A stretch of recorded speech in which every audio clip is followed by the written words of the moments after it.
Welcome, everyone, to the 7th episode of The Most Interesting People in Logistics.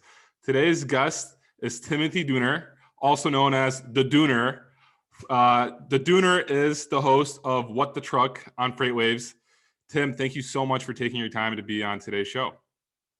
Hey, thanks for having me. I always love seeing new shows crop out of this new freight universe that's been growing here, and it's kind of been growing since, I started in 2016. And when I started, there weren't that many shows, and most of the ones that were out there were webinars. So it's really cool to see how the progression of media within freight is starting to resemble the progression of media in other realms, right? In other realms of business to business. I felt like we were really far behind, and it's cool that we're catching up. Definitely. Tim, since you obviously have a big audience, you're on FreightWaves. Could you tell us how you got into the logistics industry? Where did it start, and where are you from? Yeah, I'm from Boston originally, born and raised over there. Grew up in a pretty small suburb of Boston called Needham, Mass, but went to school most of the time in Boston, Massachusetts. After a while, though, I decided I want to see California and I wanted to be a rock star. So I went to California Institute of the Arts and I worked in the music industry. This was around the time of like Napster and file sharing, and it just seemed like we were in this like downward trajectory going on there. So at a certain point, I realized that career wasn't really going anywhere. And I flew back to Boston. I moved in with a buddy in his apartment, and it had been like 3-4 months. And called my dad up, and I was like, "Hey, you got like a 5 spot? You can send me. I'm running out of money over here." And he's like, "No, man, it's 3-4 months, but I do know a guy at FedEx Trade Networks named Bob Keneally, and if you go over there, he could, he'll interview you." And I went down there. I met with a guy. Interviewed with him. It was like $29,000 a year brokerage job in 2005, and then I just kind of got stuck in this business ever since. Okay, very interesting. So you went out to California, I'm guessing LA, right? Yeah. And then you're in Tennessee now, right? Because that's where FreightWaves is based. I see the poster behind you. Okay, when did you move out to Tennessee? 2019. So I was in the logistics industry for a while. I was doing brokerage. I've done sales. I've done marketing. And in my last job in 2016, I wanted to start a podcast. I was doing sales. I wanted to start a podcast for this company I was with out of East Boston. And I saw it as like a great Trojan horse for interviewing people and making introductions and having something to give them other than being like, "Hey, do you want to book 140-foot containers from Shanghai to Los Angeles with me?" They didn't really see it that way. They're like, "Podcasting, that'll never go anywhere. That'll never take off." And in fact, they fired me when my wife was, she was about 2 weeks from giving birth to our second child. And, but it turned out to be a great thing because it gave me time. I still had a little health insurance left and I had a little free time. So I made a couple of decisions. And before my kid was born, I decided to go into rehab to get longstanding issues with alcoholism and depression taken care of in a dual diagnosis facility. Obviously a battle, is still fighting, still struggle with. Those are two things that, you can't cure. They never go away. But I don't drink, right? And I try not to be depressed as much as I can. Sure. But the other thing I can control at the time was I was like, you know what? This is a perfect time for me just to start a podcast independently, right? It could be like a living resume. Maybe even some of the people I interview might offer me a job. And I knew this one friend of mine, Ryan Dooley, who worked at Yang Ming. And he was with the show, The Shipping Pod, that I launched in the beginning of 2017 for about 9 or 10 episodes before he decided to go his own direction. And it was shortly after he left that a gentleman by the name of Steve Aborn, who runs Freight Plus, he had heard the Shipping Pod and he liked it. And then I became a professional podcaster ever since, because he started hiring me to write their blogs, to make some podcasts for them. I launched their show, Consulting Logistics. And ultimately, they hired me to be their director of marketing. From there, about a year later, I was interviewing the CEO and founder of FreightWaves, Craig Fuller. I knew that he was out doing like this futures roadshow, this freight futures roadshow. So he may want to talk about it. So I invited him on the podcast. And I also, like, FreightWaves had gotten on my radar from writing all these different like blogs and news roundups. And I really liked the direction that they were going in. So I interview him, and about a week later, he contacts me on LinkedIn and he's like, "Hey, if you ever want a job out in Chattanooga, there's one for you." So, I was like, yeah, I'll take it. Then I had to go convince my wife to move from Boston out to Sure. Chattanooga, Tennessee, which I didn't know from Timbuktu. But I went down there and it was pretty obvious to me that, especially at that point in my career, like FreightWaves was the amplifier I really need to stick podcasting into. And it got me out of making like PowerPoint decks and all that marketing stuff that I wasn't a fan of, and focusing completely on media and podcasting. Okay. So what does your day-to-day look like now? Do you wake up, you go to the FreightWaves office and you film a podcast, or like what else do you do? Or is that it? So I built the world's largest freight podcasting network, Freightcast, where we have over 20 different shows. I personally host and produce 3 shows myself. What the Truck, which is Freight's great variety show. FreightWaves Insiders, which is like hour-long one-on-one deep dives with founders and people with really interesting stories. And then the other one is a micro podcast that I record every morning around 7:30 a.m. called The Morning Minute, which is just 60-second read of the headlines that are going on. So What the Truck is 3 times a week, and I also do a newsletter for it. So that takes up a lot of my time producing that show. I have I book about 15 to 16 guests between my various shows. So time spent up doing that. But like the main time sink, and this is true of almost any podcast, is just the promotion and getting it out there, right? So if people out there, you want to start a podcast, you're thinking like, oh, it's easy. You just sit behind a microphone for an hour. If you do that, your podcast will go nowhere. You'll fail. You'll have like 12 listeners. What they don't tell you is you got to become like a really, really badass digital marketer to make a show take off, because discovery sucks and it takes a lot of organic push. Definitely. And you interview a lot of people. Some are very interesting people, like Jordan Belfort. I watched that one. And can you tell us maybe some of your like favorite interviews, who you've interviewed that really like stuck out there? Any funny moments?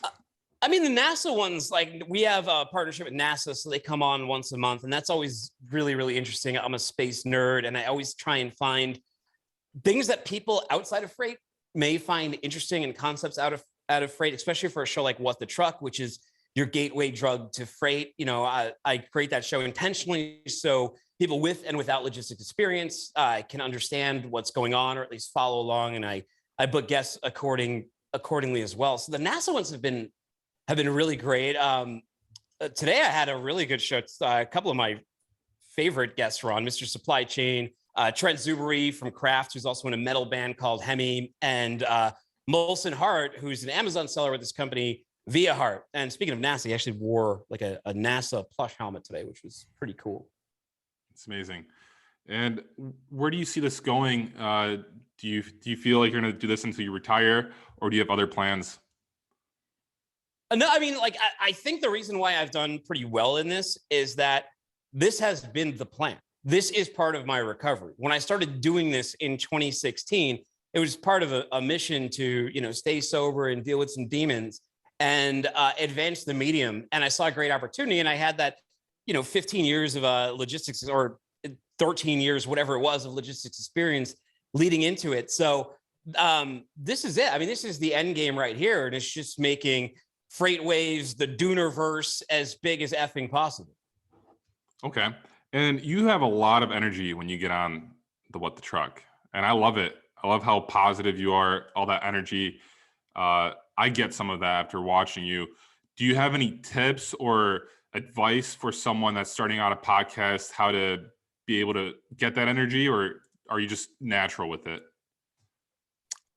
I think there's a couple of things. I mean, one is I'm doing kind of my dream profession. Like, I invented this job for myself, and I get paid full time to do it. And I've made a career out of it. So that, for one, is invigorating. But I think also I listen to a lot of podcasts. I mean, I've been listening to podcasts since 2008, and I know what engages me and what doesn't engage me, and it's speakers who are engaged. And I think you owe it to your audience, especially on a show like What the Truck. I'm asking for, 55 minutes to an hour of your time.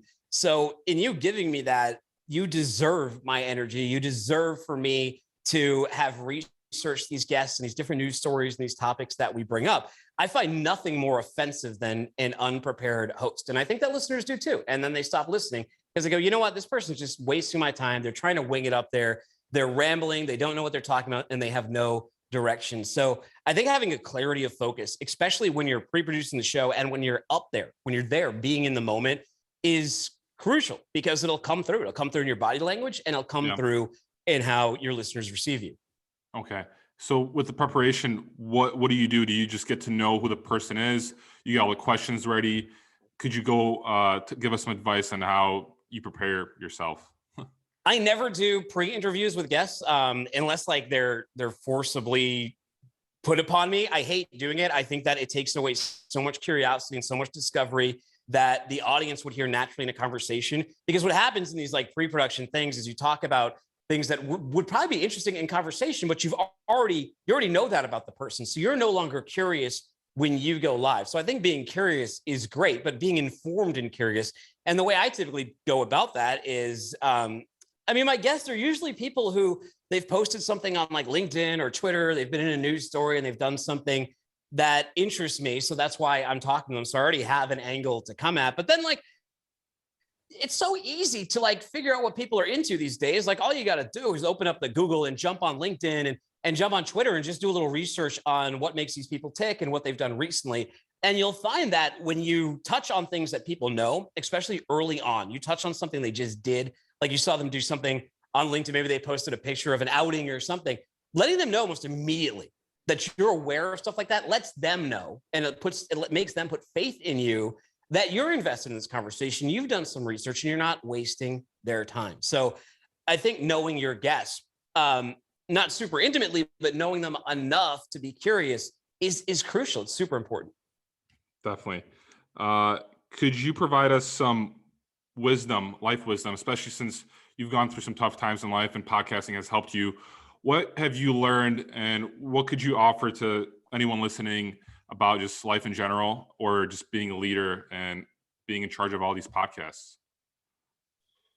You got to work. You got to put in work. You got to put in work in everything in life. Like one of the things they don't tell you about getting into like sobriety and getting rid of alcohol is like, it's not like a panacea. It's not an immediate cure-all or anything. In fact, now you have to learn how to deal with all the things that you were self-medicating, right? And now you have to deal with all those issues in the cold light of day for what they're worth. And it takes time, and it takes work, and it takes self-effort. I'm still a work in progress. I always will be. When you have incurable things, you always have to be aware that there's something lurking right around the corner. And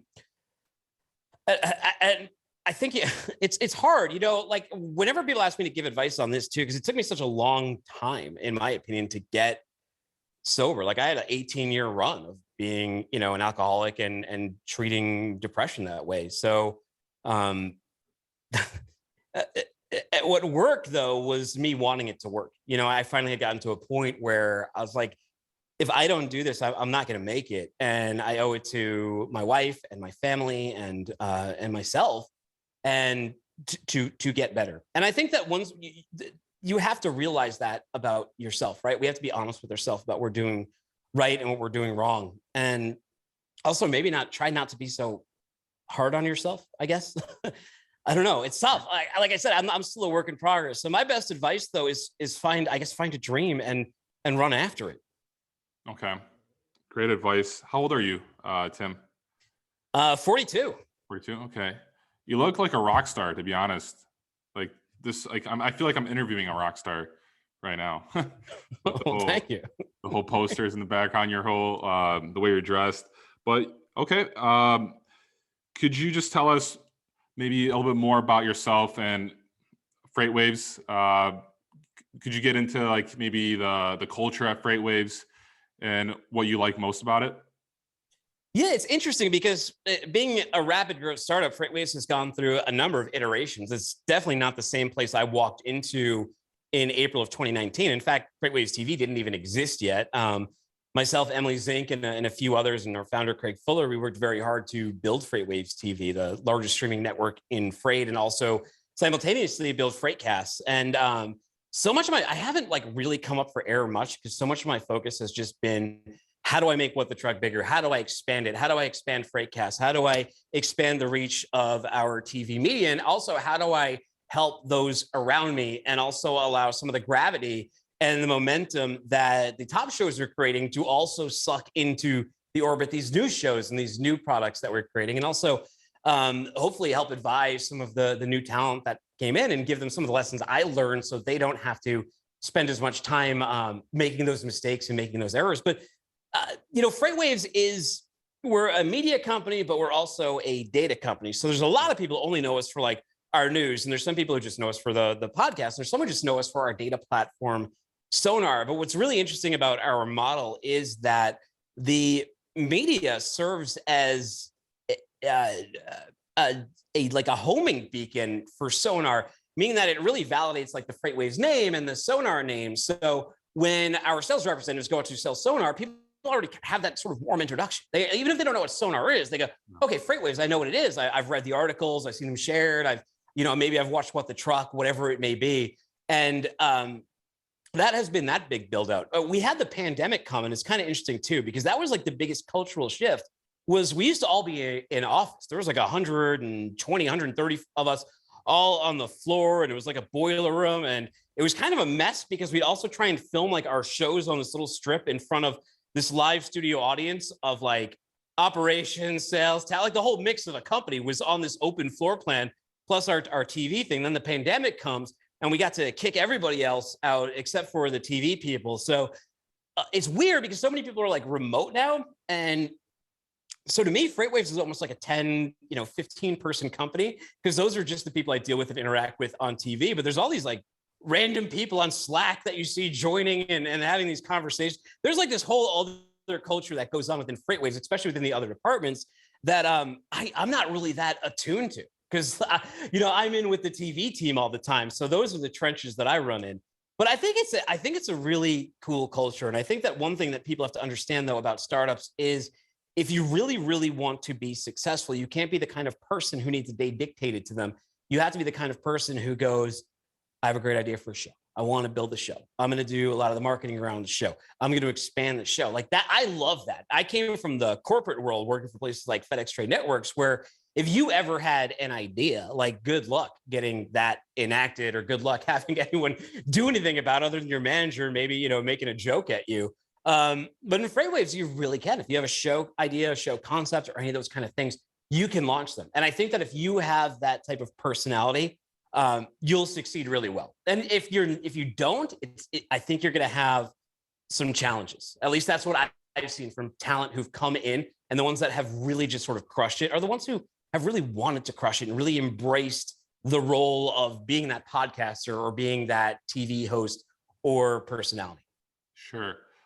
So you do market your show as well. You created like the podcast series, then you film it, and then you also market it. Of course. Part of yeah. Okay. Could you provide us? I mean, like, do you see like my social media? Like, I'm probably the main marketer of What the Truck. I mean, I also think all hosts should be the main marketer of their show, because that's how you connect with an audience. That's how you get good engagement. And sure, it's a good skill to develop anyway. But yeah, I spend most of my time marketing What the Truck. Okay. The easiest part is just doing the show. That's just an hour. Like, so what? And I already know how most of that's going to go because of my pre-production work. And then the post-production stuff is just letting people know what happened. Definitely. So you market it on LinkedIn, Twitter, any other channels? For me personally, I'm usually just run in LinkedIn and Twitter. That's where I've had a lot of luck. That's where I've built the largest networks, the most engaged audience. Twitter's been really good for engaging with a big cross section, but there's a lot more like venture capitalists, truckers. Is kind of an interesting mishmash of people, but it's a completely different audience than who I interact with on LinkedIn, who's a lot of like the C-suite and the operational office people and salespeople and those kind of things. So I think that they work really well in tandem. I'm sure if I could like clone myself and not hate Facebook, I could have someone jump into like the metaverse or something. But I've just never really been a Facebook fan. I've always found it really toxic. And so instead, when I'm turning on the faucet, I make sure to fill the buckets that I know I can excel really well at, which is like that Twitter and that LinkedIn. Definitely. Besides social media, do you utilize any other ways of like marketing your podcasts, or do you just use social media? Well, I think the best way to market is actually through guests in a lot of ways. Like secret here. So having 4 guests an episode, a lot of them being CEOs and founders of companies like the CEO and founder can say, I'm on this. And then the 1,000 people who work below him can then go listen to it is hugely beneficial, right? Like your biggest evangelist should be your guests. And if you're not converting your guests into evangelists, you're doing it wrong. Like they should be part of your street team. Because they can go out and they promote themselves. And I give a lot of my guests clips of their appearance and cutouts for them and all those kind of things so they can help do it. So there's some give back. And, you scratch my back, I scratch yours. And I think that's worked really well with guests. Sure. I like doing that as well. That's why, I like talking to people in the industry just to pick their brain and see what's going on and how they got to the position they're in. So, I love everything you're saying, Tim. Is there anything else you could potentially offer just to someone in the audience who maybe has never heard of the Dooner before? What could they learn from you, and how could they connect with you and learn more about you? Yeah, the easiest ways to connect with me are on LinkedIn or Twitter. You can look up Timothy Dooner. That's DOONER on the LinkedIn, or at Timothy Dooner on Twitter. My email address, tdooner@freightwaves.com. If you're interested in being a guest, or you got a cool story, or you just want to throw a tip, or you want to say hi, you can find What the Truck wherever you get podcasts. Just look up What the Truck, or look up Freightcast to get every single Freightwaves podcast. That's 20 different shows, all on one feed. Or download Freightwaves TV app and watch me in, is it 4K yet? I think it's HD. I think it's only HD. You'll have to wait for the 4K. Great stuff, Tim. Thank you so much for taking your time to be on the show. This is the most interesting people in logistics, episode 7. Anything else to add before we finish off? Yeah, I have a question for you. Did you really open an American burger place in Poland? Yes, I'm the owner of the Bungers. It's a restaurant serving the best American burgers in Poland, and pizza and fries. So that's what I'm. Is this like a Mr. Beast kind of thing, or is this like an actual store? It's just a fast food restaurant. Basically, it's a few miles away from where I'm at right now. Me and my buddy, we were friends growing up. I always came here during the summertime in Poland, and he was my grandparents' neighbor, and I basically just invested into it, and he's running the whole show. We have some pretty cool videos. Great question, by the way, Tim, just in case. I actually have a behind the scenes video of my life that I posted on YouTube a couple days ago, where I go to my restaurant. If you want to take a look at it, just behind the scenes of Freight Caviar. But yeah. Well, I had to ask about it. I'm half Polish. My grandmother's off the boat, immigrant here. My mom spoke fluent Polish with her. All I know is Dzień dobry. So that's all I can say to you, but that's at least a pleasant. Well, Tim, thanks for that question. If anyone's interested in learning more about my restaurant, hit me up on Instagram, and definitely check out What the Truck podcast on Freightwaves. Great show. Once again, thank you so much, Tim. Take care. Thank you. That's a wrap.